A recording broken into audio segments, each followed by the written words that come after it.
안녕하세요. 오늘도 와주셔서 감사드리고요. 바로 사연 읽어보겠습니다. 안녕하세요.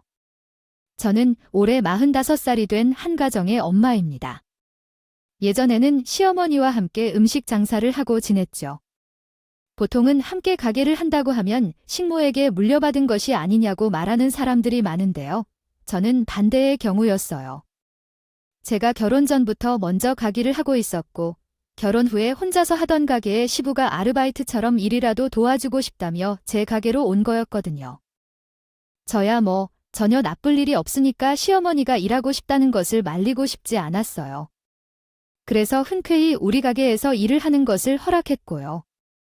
그런데 집에서는 이런 일이 그리 달갑지 않았던 모양이더군요. 남편 위로는 신우가 한 명 있습니다. 그 신우가 이 사태에 대해서 강렬하게 반대한 본인이죠. 사실 이런 상황만 놓고 보자면 마침 죄가 시모를 일하시는 아주머니들처럼 대한 게 아니냐고 말하는 분들도 분명 있을 거예요. 그래서 자기 엄마가 힘들게 일하는 것을 신우가 반대한다고 말이죠. 하지만 저희는 보통과는 조금 다른 관계를 가지고 있어요. 신우가 반대하는 것은 시모가 우리 가게에서 일하는 것 자체였거든요. 신우랑 시모는 모녀지간인데도 사이가 그렇게 썩 좋은 편은 아니에요. 그러다 보니 신우의 눈에는 시모가 제 가게에서 일하는 것이 결과적으로 저를 힘들게 만드는 일이라고 생각했던 거죠. 본인이 직접 그렇게 말하기도 했고요. 한 번은 가게에 찾아와서 조용히 저를 구석으로 불러서 이렇게 말했거든요. 옳게 나한테만 닦아놓고 말해봐. 우리 엄마가 왜 이렇게 괴롭히지?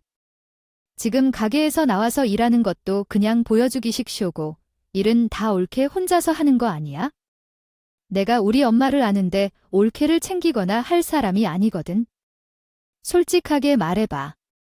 사실 이런 신우의 말이 이해가 가는 것은 아니었어요. 시모는 저에게 엄청 잘해주었거든요. 심지어 시모가 가게에서 일하게 된 이후로는 제 일이 엄청나게 줄었고요. 아무래도 저보다 더 오래 가정을 위해 일하신 분이 더 낫지 않겠어요. 아니에요. 어머님이 정말 저에게 잘해주세요. 걱정해주셔서 감사해요. 형님, 혹시라도 힘든 일 생기거든 어머님 몰래 연락드릴게요. 저는 이렇게 찾아와서 됐든 묻는 신우에게 잘 달래가며 보낼 수밖에 없었어요. 저는 제가 운이 참 좋은 사람이라고 생각하고 있어요. 어떤 여자가 시집살이도 전혀 없는? 시댁 여자들이 자기에게 잘해주는 것을 싫어하겠어요? 저는요, 시댁 여자들의 사랑을 보니 아니게 잔뜩 받으면서 살고 있거든요. 비록 그 둘의 사이에 있는 알력 싸움에서 곤란한 상황들을 겪을 때도 있지만 저에게는 큰 스트레스가 되는 것도 아니에요. 그러니 친구들이나 다른 엄마들과 모임을 가질 때도 항상 부러움의 대상이 되곤 했죠. 신우는 내 가게에서 시모가 일하는 건 절대 안 된다고 했는데 여기에는 사실 그만한 사정도 있었습니다. 저라고 연세가 많은 시모가 가게에서 일하는 것이 편한 일은 아니에요. 남편의 어머니이기도 하고요. 누가 어머니뻘 되는 사람을 부리면서 일하고 싶겠어요? 그것도 가족을 져도 처음에는 시모가 부탁을 하더라도 일하는 것은 조금 무리하지 않냐고 말렸어요. 하지만 시모는 시켜만 주면 좋겠다고 저를 자꾸 애원을 하는데 차마 그 모습을 보고 거절할 수 있는 며느리는 아무데도 없을 겁니다. 그때 시모는 애원하면서 제게 이렇게 말했었어요. 얘야, 내가 너한테 참 미안해서 그래.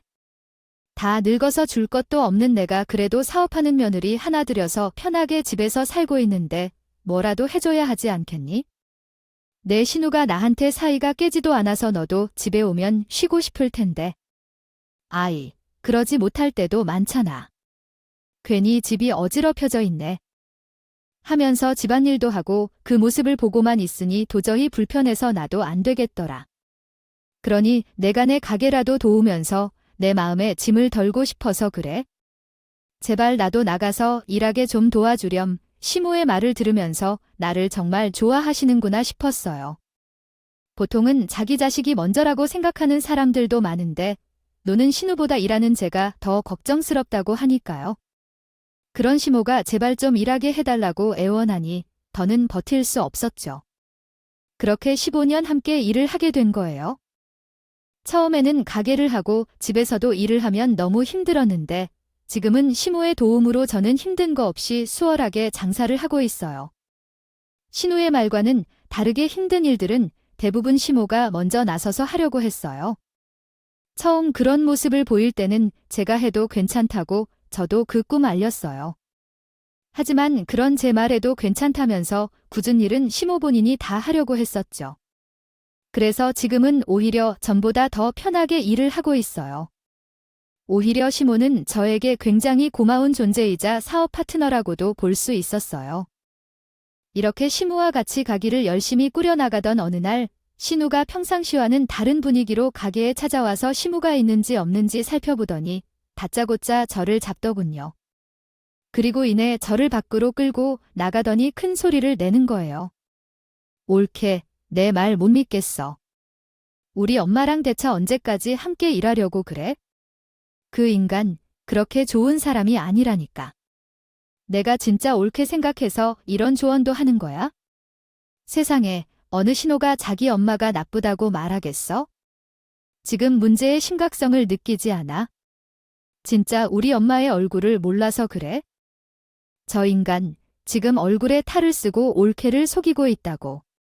언제까지 속을 새며 당장이라도 엄마 자르는 게 좋을걸 갑자기 찾아와서 시모가 가면을 쓰고 저를 대하고 있다며 당장이라도 잘라야 한다고 소리치는 신우의 태도에 저는 순간 당황했죠. 그렇게 미적대는 저를 보며 신우는 답답했는지 한 번 더 큰 소리를 했어요. 아니, 내가 이렇게까지 하는 거 보면 모르겠어. 옳게는 우리 엄마가 어떤 과거를 가지고 있는지 알고 있어. 아니잖아. 평생을 함께 살아온 자식인 내가 이렇게 엄마를 싫어하는데. 아, 뭔가 이상하다고 생각하잖아. 우리 엄마 과거가 정말 화려한 여자야? 정말로 옳게가 믿을 만한 사람이 아니라고. 아, 지금 그렇게 소극적이게 반응할 때가 아니라니까. 시모가 화려한 과거 이력을 가지고 있다며 다음 이야기를 하려는 순간에 마침 시모가 시장에 갔다가 돌아오셨죠. 저를 자꾸 큰 소리를 내고 있는 신호를 보더니 신부는 몹쓸 것을 봤다는 눈으로 신호를 쫓아내기 시작했어요. 내가 지금 어디라고 여기를 찾아와서 행패를 부려 여기냐. 옳게의 직장이다. 내 동생이 아내 직장이라고? 어디서 지금 사람이 일하는 곳에 와서 큰 소리야.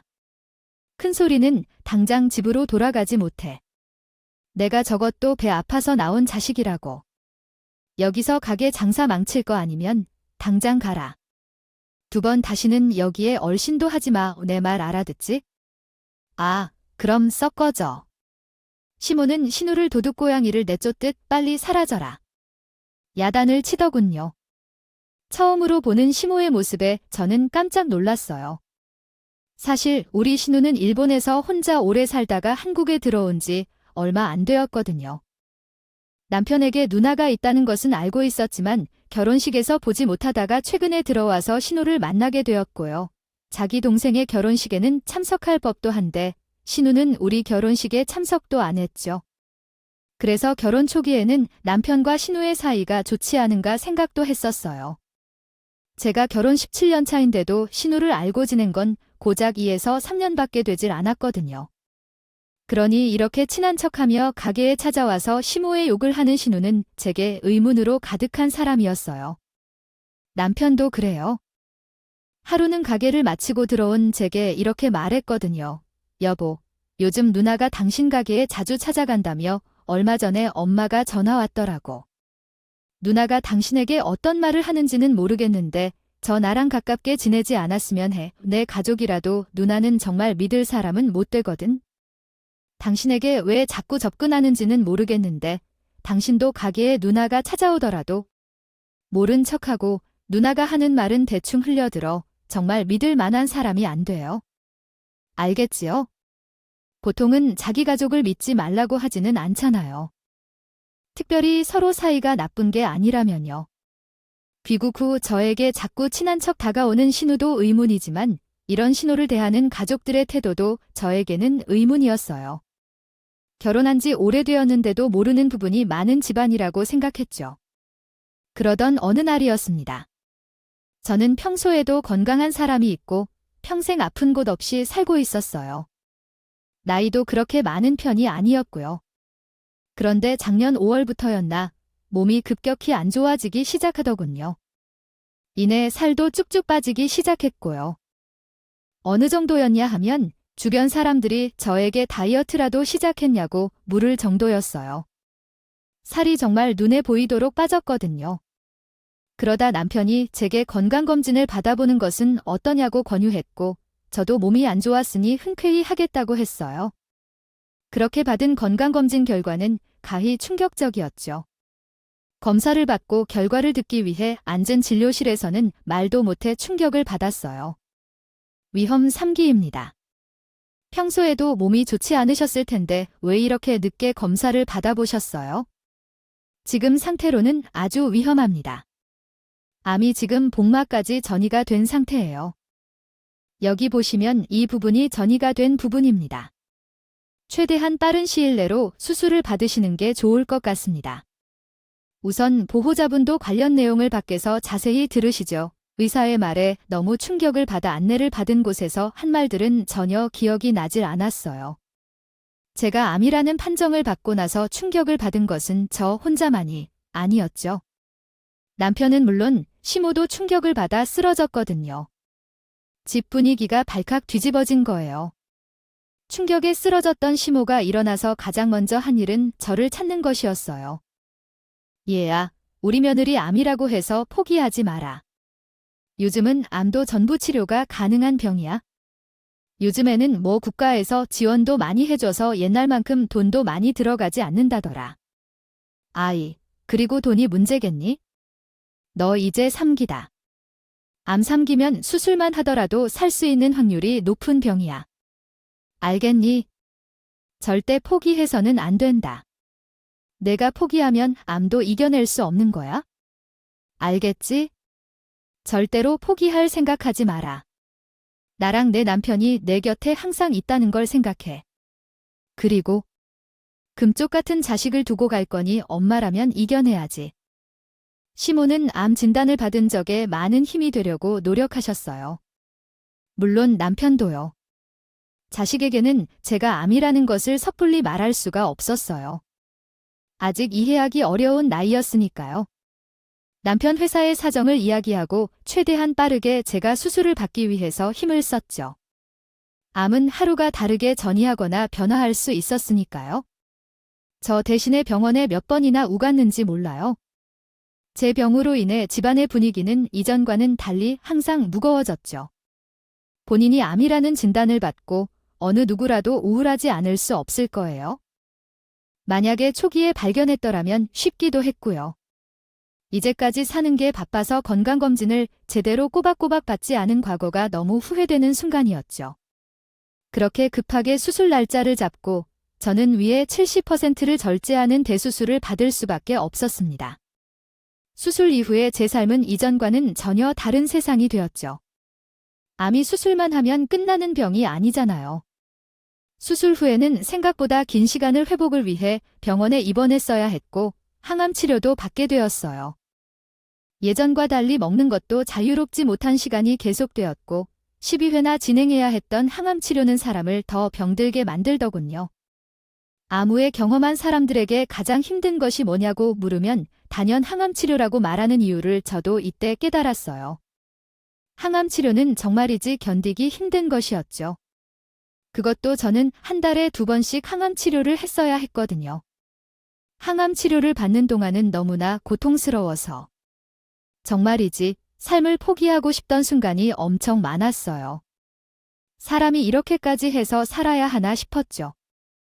그러나 제가 이런 우울한 감정을 표출할 때 항상 잡아주던 사람이 있습니다. 나를 다잡아준 건 남편도 친정 식구들도 아닌 바로 시모였죠. 잘 힘냈다가 여기까지 왔는데 내가 포기해서 되겠니? 이제 얼마 남지 않았어. 항암만 다 끝나면 너도 많이 호전될 거야. 힘을 내라. 내가 이렇게 힘이 없으면 내 옆을 지키는 내 남편은 어떡하겠니? 네 자식은? 그리고 수술까지 하고 지금 항암 치료도 몇 번이나 받았는데 이제 조금만 더 가면 되는데. 아깝지도 않니? 이렇게 예쁜 인생 여기서 포기할 거야? 힘내라. 아니, 넌 할 수 있어? 시모는 항상 집에 찾아와서 회복에 좋다는 음식들을 해주고 힘내라며 말했어요. 암 환자식을 어디서 찾았는지 모르겠지만 안에 좋다는 음식은 다 해주려고 했죠. 물론 시모가 이렇게까지 했던 것은 제가 며느리라는 입장에 있었던 것도 있지만 친정 식구들이 내게 도움을 줄 수 없다는 것을 알고 있었기 때문이기도 해요. 우리 친정엄마는 제가 어릴 때 돌아가셨거든요. 게다가 친정에는 여형제들이 없고 오빠들만 위로 둘이 있었고요. 오빠들도 저들 살기 바빠서 아픈 여동생을 돌볼 수 없다는 것, 저도 잘 알고 있어요. 제가 친정 식구들에게 기댈 수 있는 상황이 아니라는 것을 시모도 모를 일 없었을 테고요. 그래서 시모가 더 나를 챙겨주었던 것 같아요. 저를 챙겨준 시모가 했던 일은 하나둘이 아니었어요. 가게 일부터 시작해서 우리 집의 집안일까지도 전부 다 신호가 해주었거든요. 항암 치료를 받아보신 분은 아실 거예요. 항암 치료를 받으면서는 절대 다른 일을 못한다는 것을요. 치료를 하는 과정이 엄청나게 고통스럽기 때문에 병원에서도 웬만하면 일을 쉬고 받으라 말하기도 하고요. 제가 항상 무기력하게 집에서 쉬기만 하자 집에 찾아온 시모는 하루도 미루지 않고 집안일을 도와주셨죠. 전 그런 시모가 너무나 고마웠어요. 친가족도 자기 여력이 안 된다고 챙겨주지 못하는데 제가 뭐라고 이렇게까지 해주나 싶었죠. 하루는 집에 찾아온 시모와 차를 마시며 말했어요. 어머님, 정말 고맙습니다. 저 어머님을 봐서라도 힘내겠습니다. 어머님 말씀이 맞아요. 살아있는 것도 다른데 부지런히 배운 나 아니면 어쩌죠, 어머님, 덕분이에요. 감사해요. 제 진심을 다 보일 수 없어서 있는 힘을 다해서 감사를 전했던 것 같아요. 제가 이렇게 힘든데 항상 옆에 있어준 사람이니 얼마나 고맙겠어요. 내가 힘내서 다행이다. 보답을 받으려고 한 것도 아닌데. 아니, 뭘 그렇게 은혜까지 시기나 됐다. 지금은 내 몸이어서 회복되기만을 생각해라. 내가 해주는 일은 그냥 내 남편이나 내 식구라도 다 해줄 수 있는 일이야. 그러니까 딴 생각 말고 건강하게 지낼 수 있을 때까지 힘내라. 시모는 이렇게 말하는 제 말이 부끄러운지 모른 척 계속 시모가 하는 일은 그냥 일반적인 일이라며 둘러대더군요. 그런 시모의 모습을 보며 절대로 이 사람에게는 은혜를 갚아야겠다 싶었어요. 그렇게 치료와 회복을 위해 지내던 어느 날이었어요. 하루는 시모가 저에게 영양제를 하나 가져오더군요. 얘야, 이게 위에 그렇게 좋대. 내가 주변의 친구들한테 물어보니 위암 걸려도 이걸 먹고 그렇게 빨리 회복을 했다고 해서 내가 사정사정해서 알아보고 사왔어. 한번 먹어볼래? 시모의 친구 중에서도 암투병을 했던 분이 저와 같은 위암을 가지고 계셨거든요. 그분이 이 영양제를 먹고 그렇게 빨리 회복을 했다고 하니 술기에서 사오신 모양이에요. 아이고, 내가 쓸데없는 짓을 해서 내가 이렇게 또 내가 미련한 짓을 했어. 그게 모든 사람에게 다 맞는다고 생각하지 말았어야 했는데 내가 미안하다. 내가 괜한 짓을 했어? 정말, 아까 정말 미안하다. 다 내 잘못이야. 내 잘못.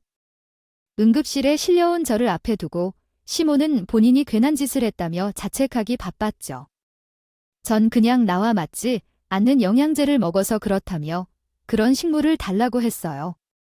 그리고 제가 쓰러졌다는 소식에 한 걸음에 달려온 남편과 함께 응급실에서 몇 가지 검사를 받았죠. 검사를 다 받고 나오자 밖에서 기다리는 남편은 재빠르게 다가와 저를 부축했고요. 그런데 웬일로 신우도 병원에 와 있는 거예요? 신우는 우리 부부와 함께 제 병실로 가기도 전에 큰 소리를 내는 겁니다. 내가 뭘 했어? 내가 왜 이렇게 될 줄 알고 있었다니까? 엄마가 이런 짓을 한 거지? 응, 절대 엄마가 한 짓이 틀림없어. 내가 이럴 줄 알았어. 그러게 내가 뭘 했어? 우리 엄마 믿을 만한 사람이 아니라고 했지? 아, 내가 그렇게 나온 말을 조심하라고 말했는데 내가 나 좋다고 그런 말을 했겠어? 이제야 정신이 좀 들어올 것 같네? 정말 내 말 안 듣더라니. 신우는 제 옆에서 계속 이 모든 사태가 시모가 꾸민 일이라며 큰 소리를 했고 남편은 그런 신우를 말리며 제발 좀 집에 가라고 쫓아내더군요.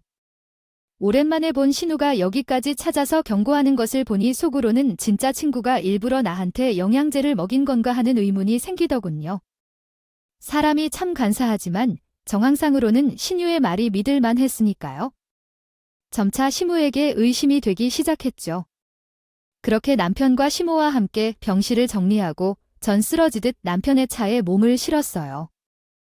전 차에 타자마자 기진맥진에 잠이 들었고 시간이 얼마나 지났는지 한참 달리고 있더군요. 그런데 잠이 덜 깬 저에게 누군가 계속 부르는 소리가 들렸어요. 목소리의 주인은 남편이었는데 저는 대답할 힘도 없어서 그냥 모른 척하면서 계속 잠을 청하려고 했죠. 그러자 남편은 시모에게 이렇게 말하더군요. 애들 엄마가 깊게 잠들었나 보네요. 왜 대답이 없어요? 그러고는 둘이 속닥거리기 시작했죠. 그리고 그 대화 내용은 정말 충격적이었습니다. 처음에는 남편이 시모에게 말하더군요. 엄마, 아까 내가 의사에게 들었는데 아내가 받고 있는 항암 치료가 효과가 전혀 없다는 것 같아요. 지금 치료에 진전이 없다고 하더라고요. 의사가 이런 이야기는 당사자에게 하면 혹시라도 삶의 의지를 꺾을 수 있다고. 아, 절대 하지 말라고. 원래는 아까 검사 결과도 같이 들어야 하는 건데 저만 부른 거라고 하더라고요. 어쩌죠? 남편의 말을 들은 시모는 이내 우는 것인지 오열하는 소리가 들렸어요. 그럼 어쩌냐? 아이유, 어쩌면 좋아. 이 가엾은 곳으로 어떡하면 좋냐고. 말 좀 해봐서 내가 이해하지 뭐교. 남편이야. 남편이면 어떻게 해서든 애들 엄마를 살릴 생각을 해야지. 시모는 치료가 전혀 듣지 않는다는 소리에 본인도 절망한 것인지 어떻게 하냐고 남편에게 절규하더군요. 그런데 남편은 그런 식모의 소리에 제가 깰까봐 시모를 조용히 달랬어요. 애들을 맡게요. 조용히 이야기하세요. 지금 우리가 이렇게 걱정하고 운다고 해결될 상황이 아니에요. 우선 어떻게 해서든 치료 방법을 찾아봐야죠. 의사도 포기하지 말고 일단 돈이 좀 더 들더라도 지금 방법을 찾아보자고 했어요. 저도 이대로 안에 포기할 생각 없습니다. 후적이던 신부는 이내 울먹이는 목소리로 남편에게 말했어요. 그러면 빠르게 찾아봐야 해네. 누나가 지금 어쩌는지. 아니, 얼마 전에 내가네 철을 보러 가는데네. 누나가 이렇게 말하더라. 하기에는 언제 죽는데? 사람이 왜 이렇게 질겨? 병에 걸렸으면 돈을 더 쓰기 전에 죽어야 할 거 아니야? 하고 말이다. 네, 정말 그것은 같은 사람이라는 게 싫다. 아니, 내 배로 나왔다는 게 후회스러워. 듣고 있던 남편도 처음 듣는 소리였다는 뜻이 놀라더군요. 그리고 시모는 말을 이어갔어요. 내가 지금 내 저 대신에 가게 보고 있는 거 알지네. 저거 없으니까 아준이 누나가 지갑에처럼 들락거리더라네. 누나가 말한 얼른 갔으면 좋겠다는 말이 거짓말이 아니야? 얼마나 몹쓸 년인지 모른다. 이리 평생 내 처가 열심히 꾸렴 가게를 독차지하려고 하고 있어. 아, 심지어 저번에는 내가 가게 문 닫고 깜빡 물건을 입고 나와서 다시 돌아가니 네 누나가 거기 있더라. 가게 금고에서 돈을 꺼내고 있었어. 아마 내가 몰라도 매번 그렇게 돈을 빼갔던 것 같아. 그것이라면 그러고도 남을 것이지? 정말이지. 아픈 사람 가게에서 뭘 챙기겠다고 시모는 화가 잔뜩 난 목소리로 남편에게 말하더군요. 신우가 내 가게를 독차지하고 싶어서 밤마다 가게의 매출을 확인하고 금고에 현금을 훔쳐가는 것 같다고요. 그 말을 들으니 정신이 번쩍 들더군요. 아까 찾아와서 나한테 큰 소리를 냈던 게 나를 흔들려고 했던 거구나. 나와 가족들 사이를 망치려고 했었구나. 그렇게 생각을 마치니 화가 나기 시작했어요. 어차피 치료도 제대로 되고 있지 않다는데 앞뒤 가릴 것 없다고 생각했죠. 저는 잠깐 동안 생각을 정리하고 바로 눈을 떴어요. 그리고 남편과 시모에게 소리쳤습니다. 자세워, 지금 그 말이 사실인가요? 신우가 그래놓고 나에게 병원에서 그런 말을 했다고 전 그대로 달리는 차를 멈춰 세운 뒤 문을 열고 내렸어요. 그리고 바로 근처에서 택시를 잡아 타고 는 당장 가기로 가달라고 했죠. 제가 거기서 본 모습은 아직도 잊히지 않아요. 시모의 말과 현실은 다르길 바랐는데 아니나 다를까 내 가게에서 신우가 남자 몇 명과 함께 앉아서 놀고 있더군요. 심지어 술까지 마시면서 말이에요. 자기 가게처럼 죽치고 앉아있는 모습에 머리 끝까지 화가 났어요. 갑자기 들이닥친 제 모습에 신우도 적잖이 당황했는지 허둥지둥 하더군요. 옳게 왔어.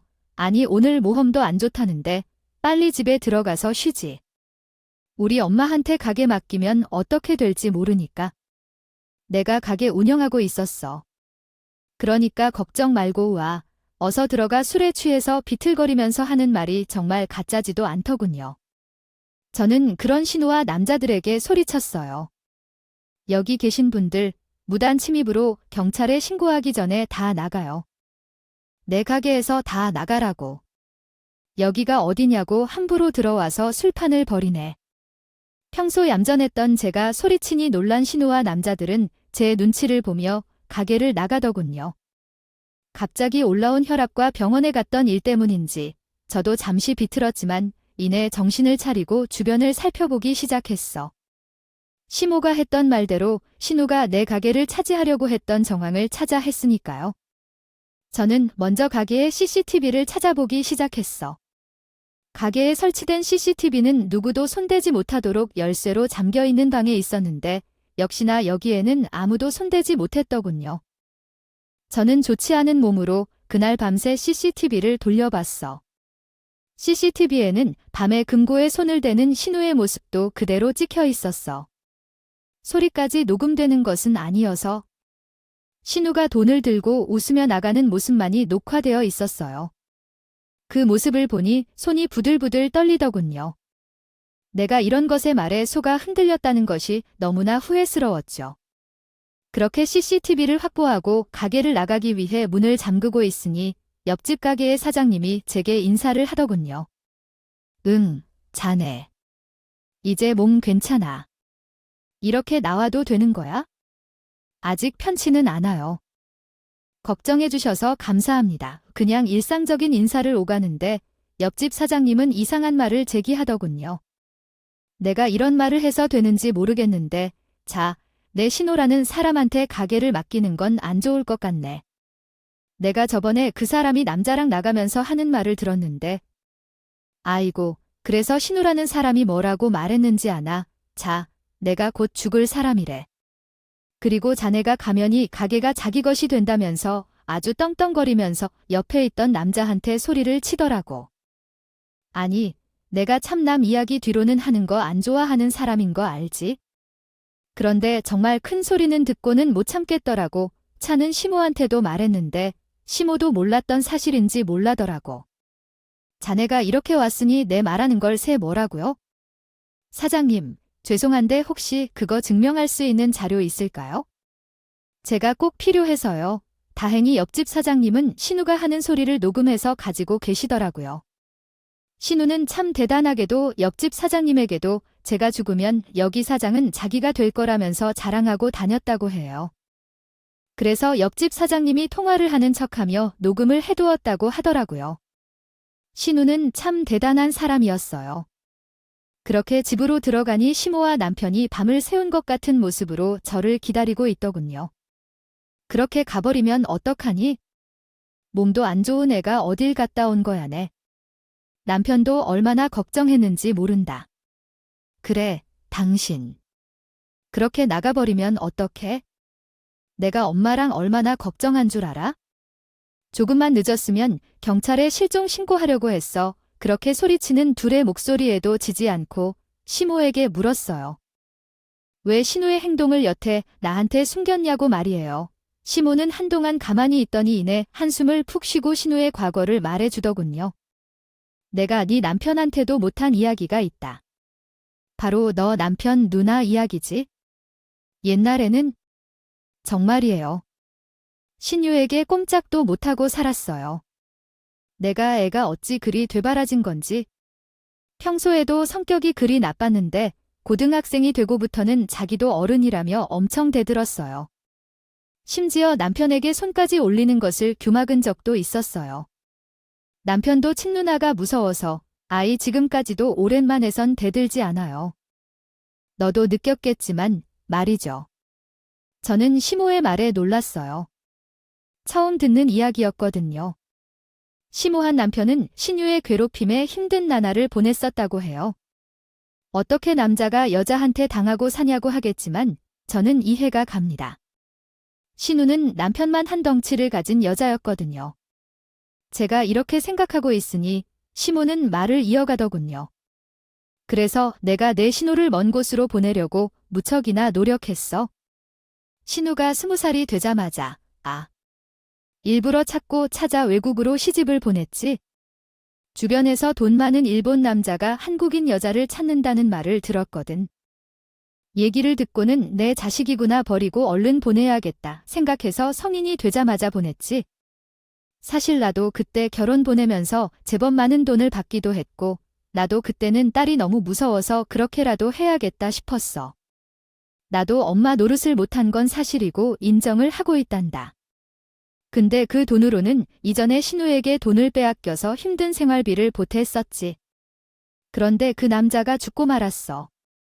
신우가 뭘 잘못했는지 얼마 받지도 못했다고 해 달만하지. 그 성격이 어디 가겠니? 밖으로 나도 부인이 뭐가 좋다고 유산을 안 꼈겠어. 그리고 다시 한국에 와서 우리한테 오더구나. 제 남편이 죽었으니 이제 친정에서 보내야겠다고 말이야. 신우는 이전에도 가진 재산이 없는 상태로 가기에 도저히 일본에서는 생활할 수 없었다고 했어요. 그렇게 한국으로 들어온 신우는 식물을 경멸의 대상으로 삼았고요. 그래도 자식이라고 미안하더구나네. 신우는 아무런 사회생활도 못하고 결혼을 했으니까 사회적으로 단절된 것도 다 내 탓이라는 생각에네. 신우가 무슨 잘못을 해도 넘어갈 수밖에 없었어. 과거에 내가 잘못한 일도 있으니 그냥 내 신우의 말을 따랐다고 생각해도 된다네. 신우의 입장에서 내가 죄인이나 다름없으면 분명하니까 시모는 아무것도 모르는 어린 자식을 멋대로 해외로 보낸 것이 후회되었다고 했어요. 그래서 신우의 말이라면 무조건 복종할 수밖에 없었다고 본인은 신우에게 죄인이라면서 말이에요. 신우에게 마음의 짐이 있으니 신우가 하라는 대로 할 수밖에 없던 거죠. 시모의 마음은 이해가 가지만 도통 이해가 가지 않는 상황이 있었어요. 바로 제 가게를 차지하려 했던 신우를 말리지 못했던 남편과 시모의 행동이에요. 신우는 이런 시모의 마음을 알고 그 마음을 볼모로 잡아 내가 걔를 찾아오려 했고 시모는 이런 신우의 만행을 알면서도 눈을 감고 있었던 거니까요. 평소에 신우에게 큰 소리를 냈던 것도 사실은 신우가 더 큰 잘못을 할까 싶어 미리 막았던 거고요. 이때 저는 생각했어요. 지금까지 내게 잘해줬던 모든 것은 계산적인 행동이었구나. 시모는 내게 미안하니까 그런 방법으로 나를 도와주는 척했던 거구나 하고 말이죠. 저는 너무 큰 배신감을 느꼈어요. 어머님, 그래서 저한테 그렇게 잘해주신 건가요? 어머님이 자기 자식이 저지른 잘못을 알고 있음에도 제게 한마디도 하지 않으셨죠. 그게 미안해서 제게 그렇게 잘해주신 거군요. 그런 사람을 저는 은인이라고 생각했고 은혜를 갚겠다고 생각했습니다. 참으로 우스웠겠어요. 옆에서 조금만 챙겨줬을 뿐인데 은혜를 갚겠다며 고맙다고 말하는 제가요? 저는 정말로 어머님에게 은혜를 갚아야겠다고 생각했어요. 병이 나면 감사한 마음을 어떻게 해서든 풀겠다고. 근데 제가 잘못 생각했네요. 시모는 제 말에도 아무런 말을 못하고 있었죠. 그리고 당신도 똑같은 사람이야. 당신은 자기 가족만 가족이지 나랑 자식은 눈에 보이지도 않나 봐. 내가 저 세상으로 떠나면 내 재산이 당신 거니까? 그런 거야. 그러니 내 누나가 내 가게를 먹겠다고 나서도 말리지도 못하고 그렇게 있었어. 정말 배신감이 든다. 아주 지긋지긋해. 남편은 자기에게 소리치는 나에게 한마디의 말도 하지 못했어요. 당연하다고 생각합니다. 자신이 가족이 저지른 잘못을 막지 못했으니까요. 심지어 이제 시댁이 아닌 한 가정의 아버지라는 사람이 한 가정이 남편이라는 사람이요. 더 이상 입씨름은 낭비라는 생각에 저는 그대로 조용히 방으로 들어가 짐을 챙겼어요. 그리고는 두 사람에게 말했어요. 이제 그만해요. 저는 더 이상 시댁과는 함께하지 못하겠네요. 조만간 가게를 정리하고 알아서 떠나겠습니다. 아이들은 어머님을 어떻게든 키워주세요. 저는 제 몸 하나 건사하기도 힘드니까요. 전 제가 했던 말처럼 지금은 가게를 정리하고 혼자 시골로 내려와서 요양을 하고 있어요. 항암 치료도 더 이상 듣지 않는다는 소리를 들었으니 필요 있겠나 싶기도 하고요. 그래도 남편과는 일주일에 한 번 정도는 만나고 있어요.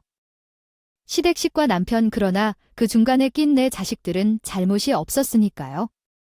시모는 제게 미안한지 남편을 통해 몸에 좋다는 것들을 계속 보내오고 있어요. 또 하루에 아침 저녁으로 미안하다는 장문의 사과 문자를 써서 보내오기도 하고요. 하지만 아직까지는 용서할 마음이 전혀 들지 않고 있죠. 하지만 이 와중에도 대단한 사람이 한 명 있습니다. 바로 신우이예요. 신우는 자신이 했던 증거가 제게 그대로 있고 이를 보여줬는데도 그게 뭐가 어때서 난리야 라는 식의 말로 눈 하나도 깜짝하지 않고 있더군요. 시모는 그런 신우에게 말도 못하고 중간에서 아직도 안절부절 못하고 있어요. 본인 딸이 잘못을 저지르고 있는데도요. 과거 신우에게 했던 미안함과 죄책감 때문에 눈을 감아주며 그 피해를 온전히 제가 보고 있는데도 가만히 있었던 시모. 그리고 제가 피해보는 것도 미안해 본인 몸을 희생해서까지 저에게 베푸는 척 마음에도 없는 도움을 줬던 시모. 만약 시무가 제게 사실대로 신우이에 대해 말했다면 저도 시무를 이해하고 신우가 그런 못된 짓을 하면 가만히 있지 않았을 거예요.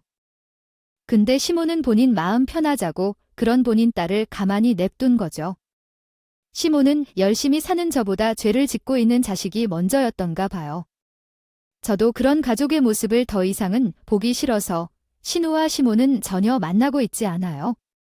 신우 또한 나한테 잘해줬던 것은 지금까지 척이었으니까요. 아이들은 시모에게 맡겨두고 온 것은 못내 아쉬운 마음이 들지만 나는 내 건강을 먼저 챙겨야겠다고 생각했어요. 그래야 나중에 아이들도 제가 돌볼 수 있을 테니까요. 수술은 성공적이었지만 미래에는 어떤 조짐이 보일지 모르니까요. 그냥 내 마음이 편하게 건강을 챙겨보자는 생각에 시골로 내려온 거기도 하고요. 지금은 시골에서 작은 텃밭을 일구며 키우고 싶었던 강아지와 함께 전원 생활을 즐기고 있어요. 제가 아프다는 것을 주변 이웃들도 알고 있어서 흔히 말하는 농촌 따돌림이나 괴롭힘은 없고요. 오히려 다들 친절하고 자신들이 직접 키웠다며 여러 작물들을 가져와서 주기도 하세요. 비록 건강은 완전히 되찾을 수 없겠지만 최대한 회복하기 위해 노력하며 지내려고 하고 있어요. 스트레스도 받지 말자는 생각이고요. 가게를 판 돈과 지금까지 모았던 돈들로 소소하게 생활은 가능하니까요. 그래도 최소한의 건강 관리를 위해서 돈을 또 다 쓰면 안 되니 밭일을 알바를 나가고 있어요. 미래는 어떻게 될지 모르겠으나 최대한 마음을 편히 먹으려고 합니다. 큰 일로 스트레스를 많이 받아서 건강을 잃었다 생각하면서요. 나중에는 다시 항암 치료도 받아보려고 하고 있어요. 이전에는 몸도 마음도 힘든 상태에서 받았으니 편한 상태로 다시 받아보면 진전이 있지 않을까 싶기도 해서요. 저와 비슷한 사람들도 분명 있겠죠? 저와 비슷한 사연을 가지신 분들도 있을 것이라 생각합니다. 병을 가진 사람이라면 미래를 포기하지 말고 힘을 내셨으면 하고요. 지루하지만 제 긴 이야기를 들어주신 분들에게 감사합니다.